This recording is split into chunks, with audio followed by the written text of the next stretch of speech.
In today's video, I'm going to teach you how to create a credit memo in QuickBooks Online, a task that is essential for small business owners looking to manage their finances efficiently. We'll go through this process step by step, so even if you're new to QuickBooks, you'll be able to follow along easily. So let's get started. First, open up your web browser and navigate to the QuickBooks homepage. Once there, you'll need to sign in if you aren't already. Now that you're on the home page, look at the top left corner where you will see the New button. Clicking on this will open a drop-down menu with several options for different types of transactions. We're focusing specifically on creating a credit memo today, so from this menu, select Credit Memo. Once you're on the Credit Memo page, you'll see a field titled Customer.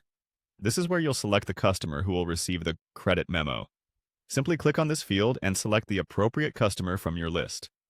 If the customer isn't already in your records, you'll need to add them first. Next, direct your attention to the email field. This step is optional, but recommended if you want to send the credit memo directly to the customer via email. Input the customer's email address here to ensure they're promptly notified. After that, look for the billing address section. It's important to have this information up to date, so click here and enter or verify the customer's billing address. This ensures accuracy, especially if you're also sending a physical copy. Now, let's move on to the credit memo date. Clicking on this field will allow you to input the date that the credit memo is being issued. This is a key component for record keeping and ensuring your financials are up to date. Next, you'll see the Product Service section. Click to input details about what this credit is being issued for, whether it's a returned item or a service that was not rendered satisfactorily. Just next to this field is the Description area, where you can provide additional context or notes.